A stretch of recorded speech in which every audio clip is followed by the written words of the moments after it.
Notizie Oggi è una produzione di Canale Italia.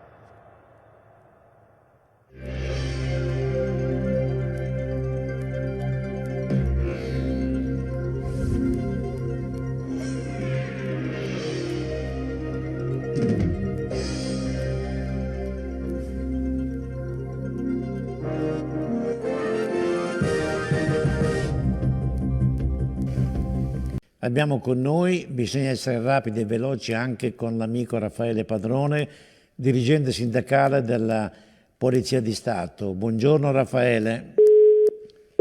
Non c'è più? Ha messo giù? Che è successo? Ecco, ripescalo per...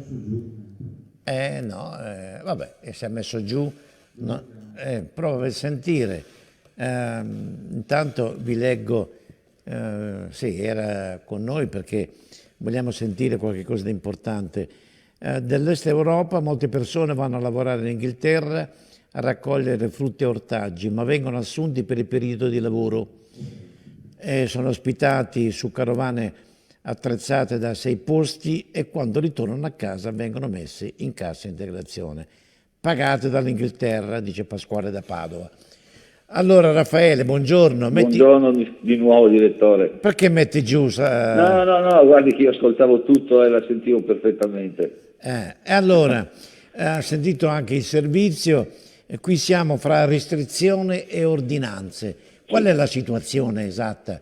Un paio di minuti per raccontarmi, padrone. Ma innanzitutto parliamo di questi controlli, direttore. I controlli ci sono molto intensi. Da quando è iniziata questa pandemia parliamo di oltre 12 milioni di persone controllate, direttore, sì. e 4 milioni sono gli esercenti controllati, quindi parliamo di numeri molto importanti.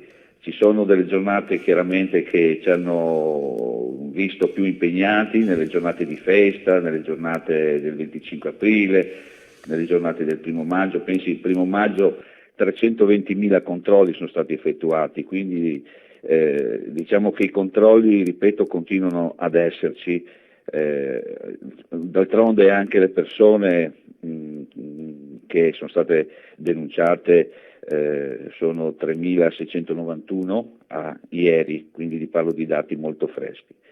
Purtroppo ci sono anche dei controlli però di persone denunciate, che è quello che dà più fastidio, credo, che la gente deve capire. Ci sono state nella giornata di ieri, per dire, 11 persone che si sono allontanate dalla propria abitazione nello stato di quarantena. Questo dà un po' fastidio, direttore, lei penso che sia la cosa più importante, al di là del controllo di questa autocertificazione, delle motivazioni per cui si deve uscire, perché sappiamo che l'autocertificazione deve indicare, insomma, i famosi 3 stati o di necessità, di lavoro, salute, ultimamente anche l'incontro con parenti è stata consentita. Ci sono delle regioni dove, come il Friuli Venezia Giulia, il Veneto, hanno allargato un po' il movimento, la libera circolazione dei cittadini, però attenzione che questa libera certificazione deve essere sempre ma perché non fanno, ma perché, scusa, voi vi accanite, diciamo così, in un certo qual modo, perché voi dovete far rispettare la legge, giustamente, ecco, però non fanno tamponi, cioè ma infatti, tutte queste guardi, io credo che non ha senso continuare a fare queste porcate che noi dobbiamo compilare, siamo stufi. Siamo stufi. È vero, noi guardi, l'abbiamo chiesta, lei pensi che noi l'abbiamo chiesto per dare maggiore sicurezza anche al cittadino, ma soprattutto agli operatori della Polizia di Stato, delle forze dell'ordine. Quando dico forze dell'ordine parlo di tutti. Li abbiamo chiesti, cioè non li hanno fatti a noi. Gli abbiamo chiesti, adesso sembra di averli potuti ottenere sia in Veneto, ripeto, che in Friuli, grazie ai governatori, siamo riusciti a ottenere i test sierologici, dovrebbero iniziare in questi giorni, però finché non facciamo tamponi a tutti non possiamo sapere neppure chi è positivo e quindi chi abbiamo dall'altra parte. Ma mi preme sottolineare una cosa, direttore, e i telespettatori forse se ne saranno accorti: da 50 giorni e passa, qui si parla solamente di controlli di morti di casi positivi. Beh, io vi voglio dire una cosa, vi siete dimenticati, ci siamo dimenticati, purtroppo noi delle forze dell'ordine no, che qua la gente continua a entrare, io ho sentito parlare di clandestini, di razzismo, guardate che qua purtroppo voi vi siete dimenticati che ci continuano a entrare per la rotta balcanica, ci continuano a entrare personaggi che non hanno a che vedere con la nazionalità italiana, caro direttore. L'altra sera sono sbarcati 146 persone, avete ascoltato un telegiornale che l'ha detto? Ogni giorno ai confini con la Slovenia, e questo è l'appello che dobbiamo fare ai governatori della Slovenia, che stiano attenti, che facciano il loro lavoro, e questo lo deve fare lo Stato italiano deve dare le direttive, non serve parlare, metteteci anche l'esercito, noi ogni giorno riceviamo 20, 30, 40 persone provenienti dalla rotta balcanica, e chiedete a qualsiasi cittadino di Trieste o delle colline del Carso cos'è quella via. Allora è impossibile una cosa del genere, perché gli uomini chiaramente o fanno i controlli in strada o fanno i controlli dei tamponi. Una cosa importante, adesso c'è questa libera circolazione, caro direttore, cari telespettatori. Attenzione, che vuol dire essere fuori di casa giustamente per andare a lavorare. Noi dobbiamo anche assistere adesso ai normali controlli di routine del territorio, perché ci troveremo di nuovo con la malavita, ci troveremo di nuovo con i delinquenti, i topi di appartamento.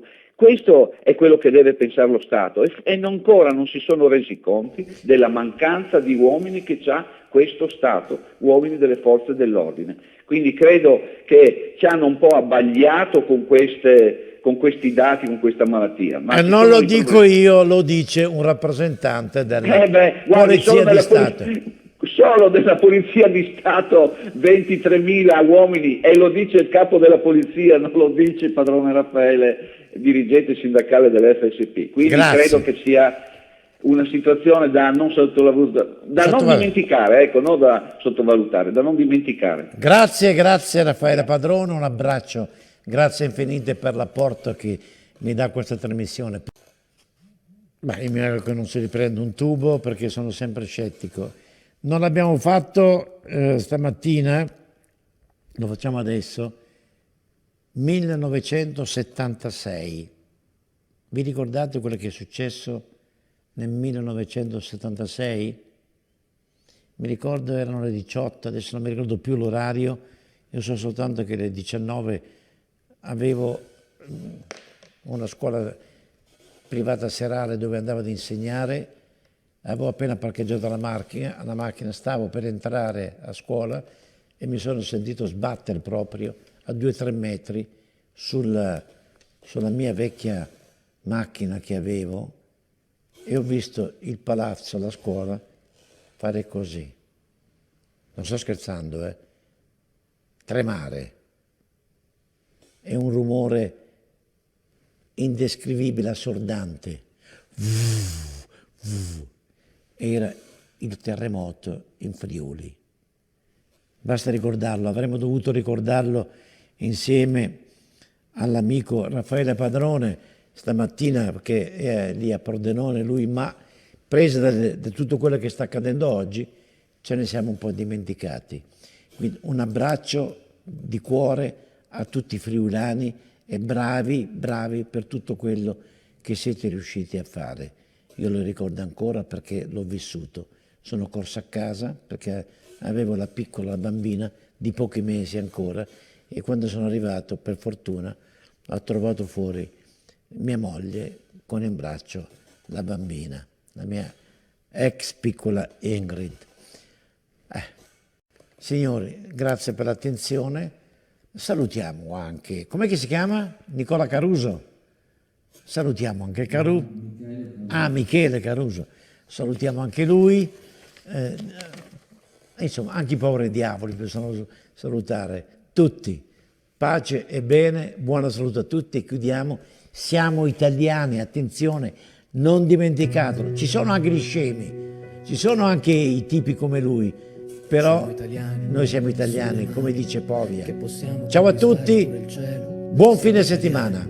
Due parole, mente e anima, perché corriamo tutti quanti verso la libertà e ci crediamo, per questo che lasciamo quasi tutto a metà.